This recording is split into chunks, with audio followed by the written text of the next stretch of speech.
Hello दोस्तों, स्वागत है आपके अपने चैनल टेक सिविल में। दोस्तों, इस वीडियो में मैं आपको दिखाऊंगा, आप यहां देख रहे हैं कि हमारा यहां पे कॉलम कास्टिंग का काम चल रहा है। आप यहां देख सकते हैं बहुत सारे कॉलम यहां पूरा भी कर लिया गया है। दोस्तों, कॉलम तो हम ढाल लेते हैं, कास्ट कर लेते हैं, लेकिन उसमें बहुत सारी इम्पोर्टेंट पॉइंट जो होता है जो हमें चेक करना होता है। कॉलम कास्टिंग करने से पहले जो हम सरिया बांधते हैं या फिर सरिया उसमें जो हम बाइंडिंग करते हैं, उसमें बहुत सारी चीज़ें आपको इम्पोर्टेंट चेक करनी पड़ती है, जिससे कि आपका कॉलम मजबूत रहे, आपका फिर उसमें लोड अगर उस कॉलम पे पड़े तो उसके टूटने के चांसेस ना रहे। और उसमें जो है आपका पैसे की बचत भी बहुत इससे होती है। अगर आप सही से काम कराते हैं अपने साइट पे और सब कुछ चेक करके कराते हैं तो आपको बहुत इसमें पैसे की बचत भी होती है। उससे होता क्या है कि आपका कॉलम बाद में टूटता नहीं है, क्रैक नहीं पड़ता है, आपके घर में क्रैक नहीं पड़ता है, तो फिर आपको कोई रिपेयर की ज़रूरत नहीं पड़ती है। तो इस तरह आप बहुत अपना पैसा सेव कर सकते हैं। दोस्तों, यहाँ देख रहे हैं, मैं आपको दोस्तों यहाँ बता दूं कि सबसे पहले देखिए, कॉलम कास्टिंग करने से पहले प्रॉपर उसका जो हम स्टील यूज कर रहे हैं वो हमें स्टील एक एक करके चेक कर लेना होता है अपने ड्राइंग के हिसाब से, कि इस कॉलम में जो आपके ड्राइंग में दिया गया है वो उतना आपका स्टील जो है वो यूज किया गया है कि नहीं किया गया है। जो भी आपका नंबर कॉलम का है आप वो देख लेंगे। उसको चेक करने के बाद फिर इसमें आपको कॉलम का क्वालिटी, जो मतलब सरिये का क्वालिटी आपको मेंशन किया गया है कि टाटा टिस्कन का यूज करना है, 20 mm का सरिया यूज करना है, 16 का यूज करना है, वो हमें प्रॉपर अपने ड्राइंग से चेक कर लेना है। तो ये तो दोस्तों रही कि हमारा जो एक ड्राइंग में जो मेंशन है वो आम चीज़ कोई भी चेक कर सकता है। आप अगर मकान मालिक हैं या फिर बिल्डर हैं या फिर इंजीनियर, सुपरवाइज़र, कोई भी चेक कर सकता है कि हाँ ठीक है। लेकिन सबसे बड़ा इसमें आपको बहुत जो इम्पोर्टेंट कुछ पॉइंट होती है वो कौन चेक करेगा, तो हमें जो इंजीनियर होते हैं या फिर जो बहुत ही टेक्निकल पर्सन होता है उसको पता होता है। लेकिन हमारे मकान मालिक को या फिर हमारे जो बिल्डर होते हैं, जो हमारे बिल्डर खुद खड़े होकर बनवाते हैं, उन्हें बहुत सारी चीज़ों का पता नहीं रहता है। तो इस वीडियो को आप देख के बहुत सारी ऐसे इम्पोर्टेंट पॉइंट कॉलम के बारे में सीख जाएंगे, समझ जाएंगे, जो आप खुद अपने ठेकेदार से या मिस्त्री से खड़े होके और इसे करा सकते हैं, और आप अपने मजबूत घर के मजबूती को खास ख्याल रख सकते हैं, और आपका इसमें बहुत ही अच्छा बचत पैसे की बचत होने की चांसेस रहेगी। तो इसमें होता क्या है कि सबसे पहले मैं एक एक करके अगर आपको इम्पोर्टेंट पॉइंट बताऊंगा, तो आप यहाँ देख रहे हैं। सबसे पहले मैं आपको दिखा दूं कि ये हमारा एक कॉलम है। यहाँ आप देख सकते हैं कि ये जब कॉलम नीचे से ये आया हुआ है, ये देख रहे हैं आप, बरसात के चलते यहाँ पे बारिश काफ़ी हो रही है, तो ये इसमें जंग लग गया है सरिये में। तो सबसे पहले तो आपको कोशिश करनी चाहिए कि कभी भी कास्टिंग करने से पहले आप इसके जंग को, जो है रस्ट को, आप इसके जो आपका वायर ब्रश मिलता है मार्केट में, आपको वायर ब्रश आसानी से अवेलेबल होता है, आप उससे इसको क्लीन कर लें। या फिर आपको पेंट के दुकान पे, आप हार्डवेयर के दुकान पे जाएंगे तो रस्ट प्रूफ आपका केमिकल आता है, उस केमिकल से इसको सफाई करनी होती है। वो लगा के फिर आप छोड़ देंगे तो अपने आप कुछ दिन बाद या कुछ देर बाद ये इस पे का रस्ट निकलना स्टार्ट हो जाएगा। तो फिर इस पे स्प्रे भी, सैंड स्प्रेयर मशीन भी आती है, उससे भी आप इस सरिये के जितने भी आपके सरिये में जंग लग रहा है आप वो क्लीन कर सकते हैं। दोस्तों, जो हमारा सेकंड, यानी अब मैं स्ट्रक्चर की बात करूं तो आप यहाँ देख रहे हैं कि ये हमारा कॉलम है। यहाँ पे जो सरिया ये आया हुआ है आप देख सकते हैं, यहाँ 1 सरिया, 2 सरिया, 3 सरिया, और ये हमारा चौथा सरिया आया हुआ। देखिए यहाँ कितना आसानी से बेवकूफ़ बनाया जा रहा है आदमी को। यहाँ आप देख सकते हैं कि ये नीचे से हमारा जो ये स्टील एक आ रहा है। अब यहाँ क्या हुआ है कि स्टील ये सीधा इनको, ये स्टील इन्होंने जो निकाला है, ये हमारा सेंटर लाइन, जो कॉलम से कॉलम सेंटर लाइन आप ये देख रहे हैं, इस सेंटर लाइन से भी बाहर आ गया।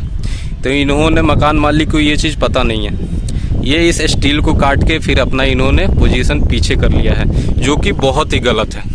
इन्होंने इस बीम में ये डाला होगा, छत के साथ बीम में ये सरिया फंसा के निकाल दिया, यानी जो नीचे से आपके फ्लोर से आ रहा है सरिया, उसका काम ख़त्म हो गया। यानी जो अब इस सरिये पे लोड पड़ेगा, अब वो आपको ट्रांसमिट हो ही नहीं रहा है, वो छत पे आके रुक गया। अगर इस सरिये पे आपका ये वाला सरिया चढ़ता, लैपिंग होता, तब इस पे ये लोड ट्रांसमिट होता, लेकिन अब तो अलग काम कर रहा है, ये सरिया अपना अलग हो गया, ख़त्म हो गया यहाँ। तो ये बिल्कुल भी नहीं करना चाहिए, ये बहुत ही गलत तरीका है। हाँ, ये ठेकेदार की गलती है। यहाँ ठेकेदार ये कर सकता था कि इस सरिये को थोड़ा सा ज़्यादा तो मैं नहीं कहूँगा, जगल करके यानी थोड़ा सा बेंड करके, बहुत ही कम समझिए कि आप 5 या 7 mm 10 mm तक करके और इस सरिये को इस पे चढ़ा सकता था, यानी लैप कर सकता था, जगल मार सकता था। दोस्तों दूसरा जो सबसे मोस्ट इम्पॉर्टेंट पॉइंट मैं आपको ये यहाँ दिखाने वाला हूँ कि आप यहाँ देख रहे हैं कि जो ये सरिया है, ये नीचे से जो सरिया आ रहा है, अब ये जो सरिया है इनका ये फिर यहाँ सेंटर लाइन जब ये स्टार्टर बनाए हैं तो इससे ये बाहर जा रहा था, तो इन्होंने इस सरिये में जगल मारा है। फिर आप ये देख सकते हैं यहाँ का सरिया है, इसमें जगल मारा है।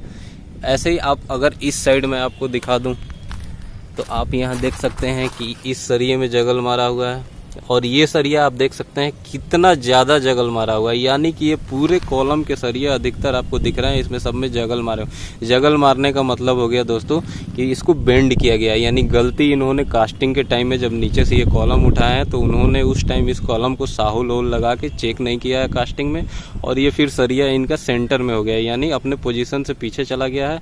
उससे ये क्या किए हैं कि अब इसको जब ऊपर ये अपना फिर कास्टिंग कर रहे हैं तो इनको ये सेंटर लाइन कॉलम का आप देख सकते हैं, ये सेंटर लाइन इनका जो ये फेसिंग है ये मिल नहीं रहा, तो ये मिल नहीं रहा, तो ये क्या किए हैं कि इसको फिर जगल मार के और फिर इस सरिये को अब ये यहाँ आप देख सकते हैं यहाँ से इतना लाके इस पोजीशन पे लाया गया है। तो इसमें करीब आप देख रहे हैं यहाँ अगर मैं ये यहाँ सेंटर आ रहा है, यहाँ तक जाने में 1.5 से 2 इंची का फ़र्क है। तो दोस्तों ये बहुत ही गलत तरीका है।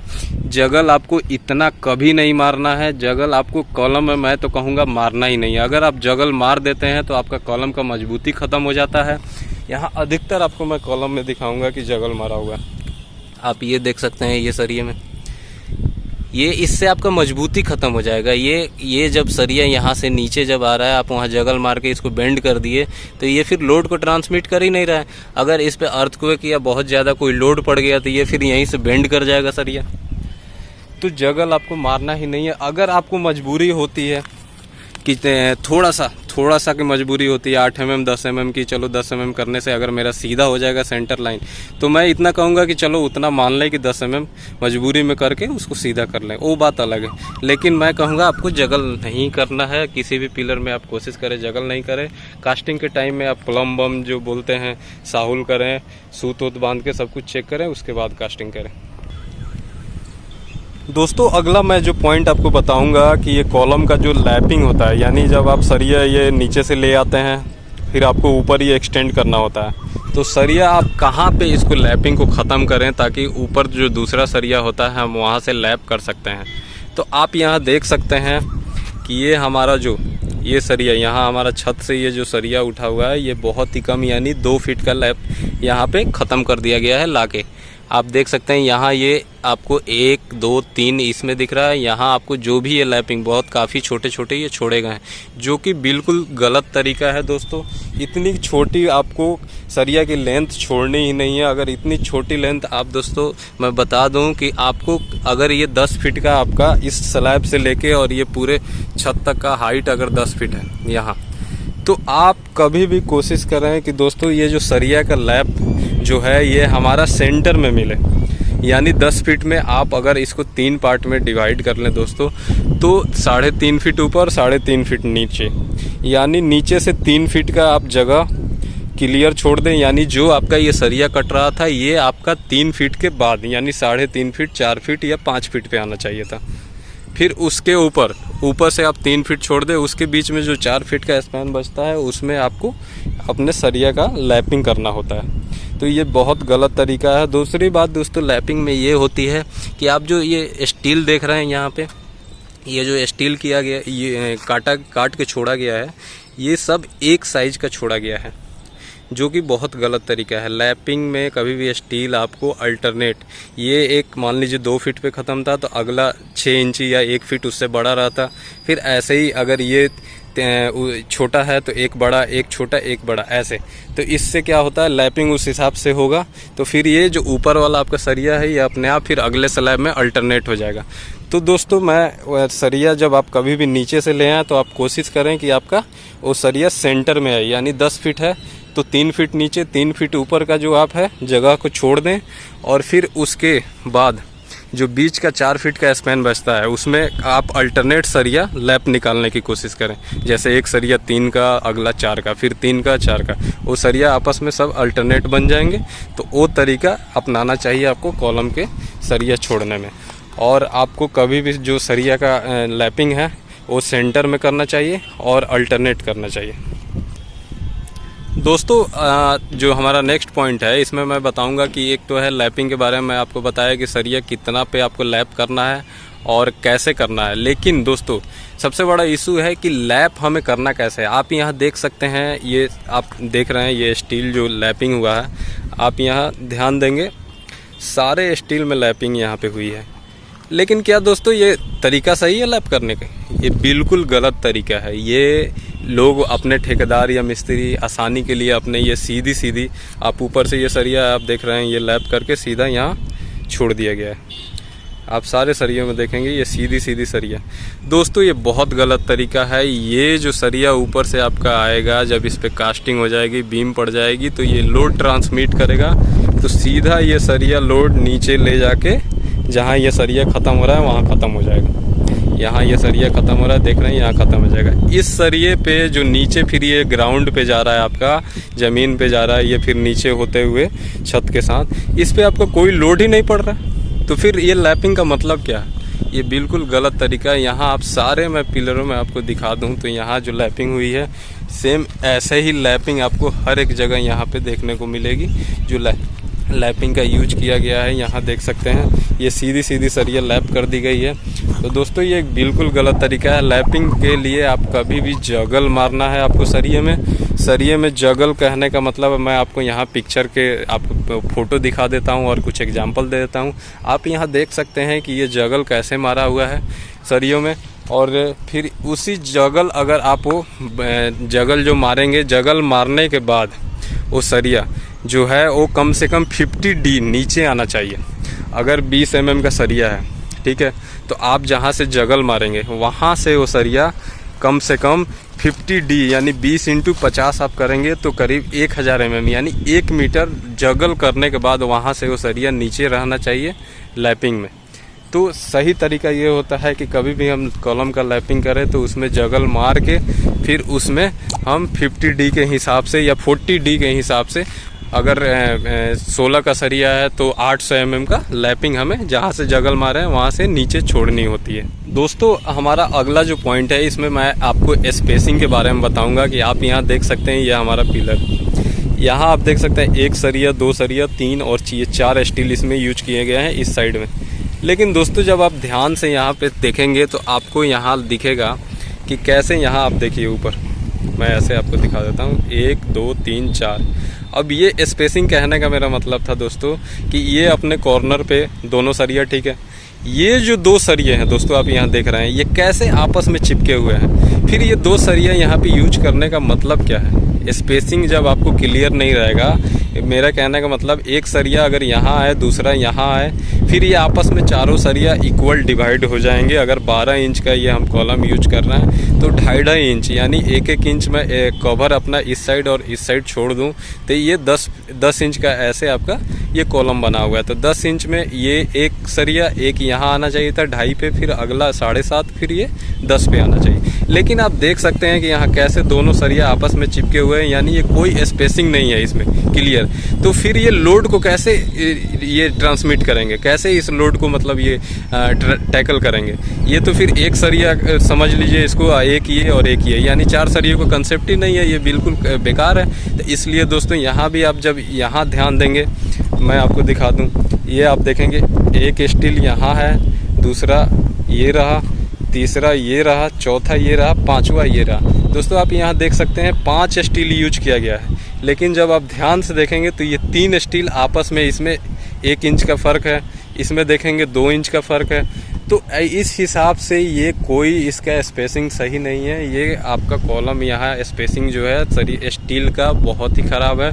आपको क्लियर ये जहाँ पे भी स्टील आ रहा था उसको यहाँ पे स्पेसिंग क्लियर करके और फिर उसको डबल बाइंडिंग वायर से उसको मजबूती से बांध देना चाहिए था, ताकि ये अपने जगह से हिले नहीं। अब ये सरिया आपस में सब चिपक जाएंगे तो फिर आपका ये फिर कॉलम का जो स्टील है वो बेकार हो गया, कोई काम का नहीं है, लोड आपका बेकार हो जाएगा। दोस्तों अगला जो पॉइंट है वो मैं बताऊंगा कॉलम में जो हम ये स्टीरअप ये यूज करते हैं। ये दोस्तों रिंग का स्पेसिंग है, यहाँ पे वो कोई भी एक बराबर स्पेसिंग नहीं है। चलिए नीचे तो हम मान लेते हैं कि हमारा 10 फीट का अगर कॉलम है तो नीचे जो हमारा ये L/3 या L/4 का जो स्पेसिंग होता है हम क्लोज इसमें रिंग देते हैं।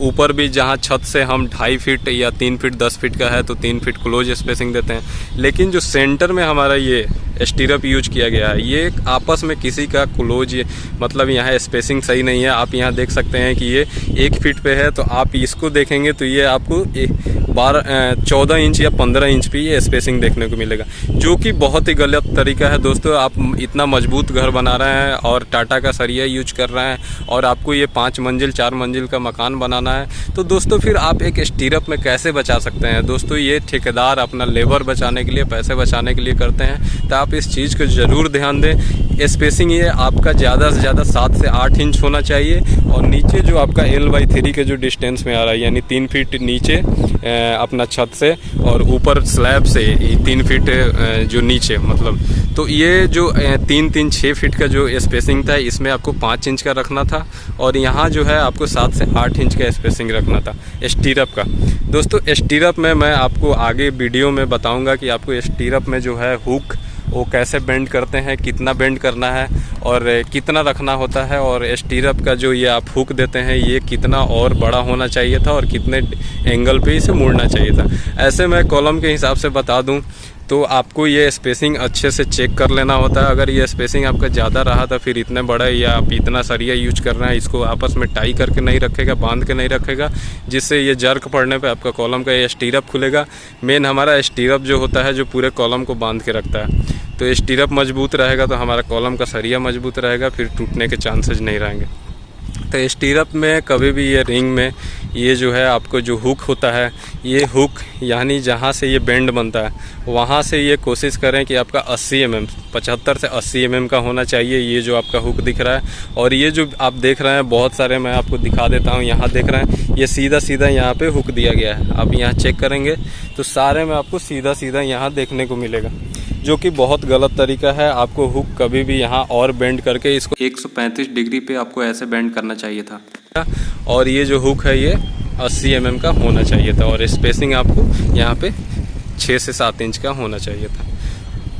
तो दोस्तों मैं आशा करता हूँ कि मेरा जो भी कॉलम से रिलेटेड ये वीडियो मैं बनाया हूँ और टेक्निकल चीज़ बताया हूँ और स्ट्रक्चर के बारे में बताया हूँ, ये आप ज़रूर आपको पसंद आया होगा, समझ में आया होगा। अगर आपको कोई डाउट है तो मेरे वीडियो के नीचे कमेंट करें, मैं आपके डाउट को ज़रूर दूर करूँगा। और अगर आपका कोई क्वेश्चन है या कुछ और चाहते हैं तो आप ज़रूर बताएं, मैं उस पर नया वीडियो बना के आपको हर एक चीज़ बताऊंगा। तो दोस्तों अगर वीडियो आपको अच्छा लगा, समझ में आया होगा तो इसे लाइक कीजिए, शेयर कीजिए और साथ ही मेरे चैनल को सब्सक्राइब कर दीजिए।